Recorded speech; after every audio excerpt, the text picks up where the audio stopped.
What is going on YouTube? This is Sam, Team Samuxone here, coming to you guys with a first place YuGiOh game day deck profile on my Satellarknight. So I hope you guys enjoy this deck profile. And of course, this weekend I played 5 rounds of Swiss, and throughout all my 5 rounds, I perfect my opponent. I didn't lose a single matchup. And of course, how my matchups were this weekend was, of course, my first matchup was I played against shoutouts. I 2-0 my opponent. I played against deneb.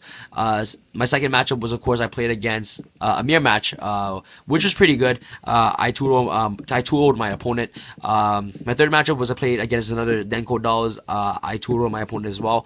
And then when I got to my fourth round matchup, at this point, I faced Jackie. If you guys haven't seen Jackie, he's on my channel a couple of times doing his Laval's deck profile and, of course, a Clifford deck profile. And if you guys want to check out his Clifford deck profile, top 4 Clifford deck profile, you guys can just check it out. There'll be an annotation somewhere on the screen, so you guys, that will redirect you guys to his Clifford deck profile. And of course, during the Secrets of Eternity box tournament, I played him in Swiss and, of course, playoffs in top 8, and he beat me both times with Cleese. And of course, Clifford's is the hardest matchup for Stellars, because they will just have Pendulum Summon and just OTK the living hell out of any Satellarknight players, and it's a pretty hard matchup. And today, I beat him. He took me to game 3, and of course, Cleese have skill drains, vanities, which hurt this deck.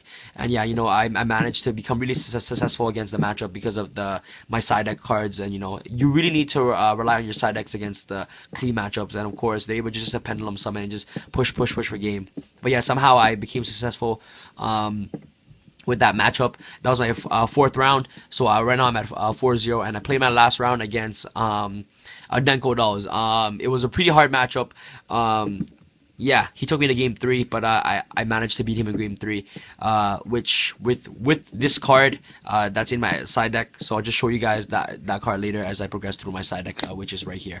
So yeah, guys, without further ado, let's get started. And of course, what I want today is, of course, when you enter the game day tournament, and if you are in the top 8, I'm not sure on how other people locals may work, but once on game day, and if you were top 8 in game day, you get 1 Astro Pack, and of course the Jade Yuki token, or whatever the game day theme of the token is. Last time it was, of course, I think it was Zane from YuGiOh GX, but this time, of course, you get the YuGiOh Jade Yuki game day token, which is absolutely amazing. It looks pretty cool. So yeah, and of course you win this really nice mat. So you have Jaden right here, and of course you have all his elemental heroes on the side. You have the Claymans, Avions, Winged Karibo, Burstinatrix, Sparkman, and of course the Bowman, which is the most renowned elemental hero to this date. So of course, this is the mat. It looks really nice. Yeah, guys. So I'm just gonna go through you guys this deck profile that I played this weekend. And on the monster lineup is really basic. So what I played is, of course, 3 Altairs, 3 deneb. And of course, this is so sad, is because right now I only have 2 deneb. Throughout the entire tournament, I had 3 deneb, man. Guys, it's crazy. I don't even know where my 3rd deneb went. During my matchup, I was playing 3 Altairs, and in one game, I think, which in my round 2 matchup, I only had 2 Altairs in my deck. But then I was like, okay, after I won my round 2, I was like, okay, guys, how come I only have 2 Altairs in my deck? So I was like, okay, you know what, I have to pick up a new one real quick. So then what I did was for my what's it called, after round 2, I picked up another Altair, because I obviously played 3 Altairs during my first round, and I was like, you know what, since I lost it somehow, I'm just gonna replace it with the one I lost. So I had 3, obviously. And of course, when I come home, I found out this Altair was in my deck box all this time. So it's pretty weird. And out of all cards in my extra deck, it could have been like a Nikolai, Alsham, or like a Vega. I have to lose a freaking deneb. I don't even know where it is. This card is like the most expensive card in the deck, and now I have to somehow pick up a new one. If you guys are in Toronto and you guys have an extra deneb for trade, hit me up, because I definitely need a 3rd deneb. Yeah, I'll trade you guys, or I'll just buy it off you guys. So yeah, so 3 denebs. And of course, next I played 2 Vega. It's basically a personal player's preference if you guys want to play one Vega. But personally, I love two Vega in my deck because of your search options that you have with deneb. During late game, you want to have a search fodder in your deck. Sometimes you go through your Altairs and you go through your Knuckleize and Alsham really quick, and sometimes one Vega isn't enough. So I love to play two, and of course I love to see Vega and Altair in my hand as often, so I can push for Triver plays and then go into Diamond, which is absolutely broken. So of course after the Vega I play two Anuks, your Foolish Burial Guy of the deck. Anuk and Call of the Haunted can make you crazy combo plays. So yeah, it's pretty good. And of course last but not least, one Alsham to round off my monster lineup. Of course this is the only monsters I play, is of course the 11 Satellarknight monsters. I do not play the Sirius, I do not play the Proxion, I do not play the new the one that gains 500 attack. No, I personally I like the standard Satellarknights. And as you can see, guys, I do not main Honest, is because I don't think that Honest is necessary in the main deck. Sometimes you'll open up like a Vega and an Honest, and you don't want that. It's just a dead draw. In my personal opinion, I'd rather draw a good trap card or like a Pod Duality instead of on Honest. So I sided Honest. And of course, in my personal opinion, the only good deck that Honest is good against is of course the Clifford matchup, is because Cliffords are able to just ODK and overwhelm you with the big monsters that they have, especially when they flip up the skill drain, and Honest just helps you from that. And Honest is really good against the killer, but other than that, I don't think Honest is that good. Like don't get me wrong, Honest is a great card, but I don't think that it's really good in the S-Knight main deck. But this is what I have right now as on my main, and what I piloted this weekend. Yeah, so this is it, my 11 Satellarknight lineup.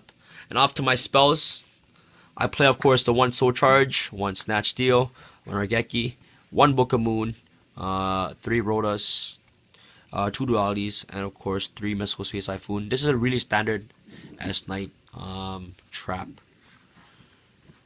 Not trap, I mean spells. So yeah, guys, this is, yeah. And of course, Book of Moon is really good because it's a really good out to trap stun, and of course Dengo Seika. So yeah, so one Book of Moon. Next, after our traps, let's play for the triples. Of course, self-explanatory. You play triple Nova. Nova is your Solemn Judgment of the deck. Self-explanatory.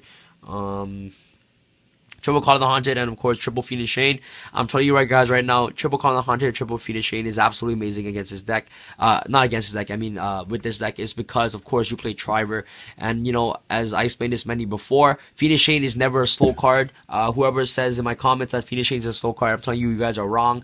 That's just my opinion, but Phoenix Shane is one of the best cards in this deck, is because one, it's a continuous trap, and two, it stops your opponent monsters from activating their effects, and then they can attack. So of course sometimes you have that one deneb on the field, and then you have like a Nook in hand. You want to summon that Nook and like overlay for that deneb, and Phoenix Shane will just protect your deneb from getting destroyed, and the monster effect is negated. So this card is really good. And of course once this card becomes dead and you go into Triver, you're able to retrieve all these dead cards because they're continuous traps, and add them to your hand, which is absolutely broken. Against my last round against the Chanel matchup, what I did was that during really late game, I was at 500 life points and he was at 73 life points. What happened is that I had 2 face-up Phoenix Chains, and I had 1 Call of the Haunted, and I had a Book of Moon set. So what I did was that these 2 Phoenix Chains were already used. He fusioned with the monsters that Phoenix Chain targeted, and all these cards became dead. So what I did was I Trivered, I retrieved all these 3 dead cards to my hand, and then I just set them right after, and these cards just become live. They're just so good. And Phoenix Shane is just such a powerful card. So yeah. So 3 alphas, 3 calls, and 3 Phoenix Shanes. Next I play double wiretap. Against those traps, especially against the Clayford matchups. You want to hit the skill drain, you want to hit the vanities and stuff like that. So double wiretap. Of course, MVP, Vanity's Emptiness. Vanity's Emptiness is absolutely amazing. If you guys have triple emptiness, try to find space for the third one, because you need to play 3. It's like if you have 2 is fine. It's good, it's not bad at 2, but if you have 3, it's just better since you're able to just see it more. So double Vanity's Emptiness, 2 prisons, 1 warning, 1 boundless, and of course 1 compulse. And I believe that is 17 traps. Yeah, guys. And of course, the only and the reason why I play little monsters in this deck is because I play triple reinforcers of the army. Of course, right now you're playing 11 monsters, and with of course playing triple rota, you're technically playing 14 monsters, because this card serves as a monster itself, because it can basically search up the entire deck. So yeah, guys, and again, guys, if you have a Satellarknight deneb, an extra one, or like one deneb for trade, and if you guys are in Toronto, please hit me up. I would definitely trade you guys for the deneb. I really need it. It's so sad how deneb just, I don't know how, I don't even know how I lost it. Like, did I misplace it in a deck box or something? I don't even know. But yeah, like before I was putting this video together for you guys, I was looking everywhere for my deneb. I looked through my trade binders, through all my decks, and I was like, where the heck is deneb? But as a result, I couldn't find it, so I had to print it out, which is pretty bad. But guys, it's really standard. You guys must play 3 denebs, and you guys know that I played 3 denebs if you guys have watched my deck profiles before. So yeah, guys. So the standard S-Knights main deck, and the only thing that I changed, I believe, from the January 1st 2015 format deck is, of course, I didn't main the wiretap, but I decided that it was a must to main the wiretap, and wiretap is such an amazing card. Yeah, it's especially against the Clay 4 matchups and stuff like that, and against rogue decks and the mirror match, wiretap is absolutely amazing. So of course, off to my side deck. My side deck was actually MVP. This Saturday, of course, I played double lance and 1 enemy controller. This is what I usually side in against the Shadow matchup. This is what I side in. So of course, 3 shadows, and of course 1 soul drain. This is what I put in against all my Shadow matchups, because of course Shadow imprisoning. You guys don't know the power. All you guys know. All the S-Knight players out there, and the players that side deck Shadow imprisoning mirror. This card is the MVP against the Burning Abyss, and of course the Shadow matchup. This card just takes a wreck on Shadows and Burning Abyss, and especially protecting it with, of course, Alpha is absolutely amazing. So triple Shadow imprisoning mirror is a must. So yeah, it's really, really good. And Soul Drain, stops any effects that go to grave. So when their Eclipse Rider hit the grave, when their dragons hit the grave, they don't get their effects at all. And Econ is my MVP this weekend. In against my Shadow matchup. I enemy controller all their Denkos. Denko is just such a problematic card against his deck, and cards like Quick Play Spells is really, really good against Denko. So I usually side these guys in, and of course against my last round, I was gonna lose if I didn't have Forbidden Lance. He baited out all my deep prisons, and what he did was that he dropped the BLS, and he had a bad BLS and Mathematician. And what I did was that I lanced the BLS, and he attacked my Undercollide, so I had 400. So I lose 400. He attacked for 22, so that's 26 damage already. And then he attacked with Mathematician, which was 41, yeah, 4100. So I was at 500 left. If it wasn't for Lance, I would have lost that game, and I would have never won this mat. So yeah, Lance was a good MVP as well. Lance and enemy controller, and of course, definitely the Shadow imprisoning mirror against the Shadows and Burning Abyss is absolutely amazing. A lot of people at my locals, Shadow imprisoning is just so powerful. Especially like people that play Shadows or Burning Abyss, they're like, this is such a powerful card. It's just so good. So yeah, guys, enough rambling. Off to my next cards I play in my side deck. So double Maxi and double Honest. Since I don't main Honest, I side to Honest. I put this in against the clean matchups all the time. So double Honest, and of course against the mirror match, I put in Maxis. And yeah, and any decks that spam, I put in Maxis. So 2 Maxis, 2 Honests, 2 Twister, and of course double Fairy Wind. Yeah, so that is it. These are for the clean matchups. And of course, I need to get another 3rd Fairy Wind. And of course, I'm going to try to find another Twister or something. And just replace it with a card in my side deck. Who knows? I'll definitely be making some changes into the deck as I progress throughout the format. But this is what I have so far, and it's really, really good in my opinion. And of course, now off to my extra deck is I play 2 Trivers. Is very standard. 2 Trivers, 1 Doutros, and of course the new addition to the deck is of course Satellarknight Constellar Diamond. This card is absolutely broken. You don't understand how during my round 5, how I won with this card when I was at 500 life points left. And, I just dropped this card with Triver. I Trivered, knocked the card out of his hand, and then during main phase 2, I went into him. And I knew he had a Shuttle Fusion in his hand, and he could even activate Shuttle Fusion because his effect is that, what is it called? Neither player can send monsters from the deck to the graveyard, and any card that returns from the graveyard to the hand is banished instead.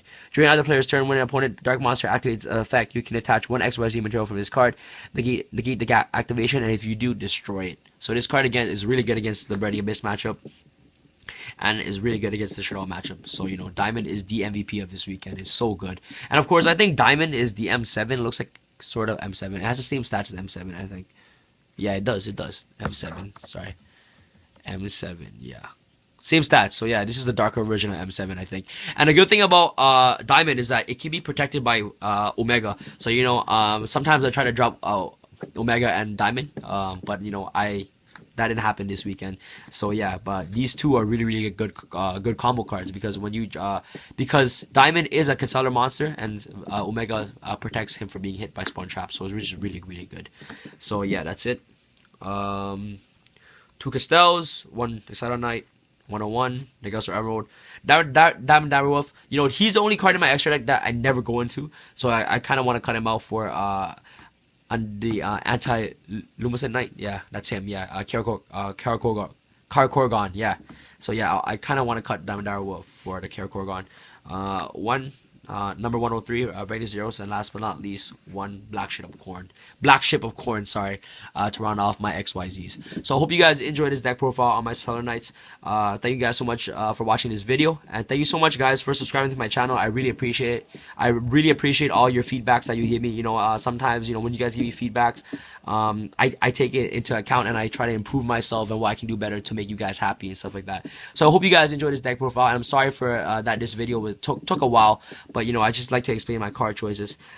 So yeah guys, thank you guys so much for watching this video. Don't forget to subscribe for more Yu-Gi-Oh videos guys, and of course currently I am working on an X-Saber deck profile which you guys have requested.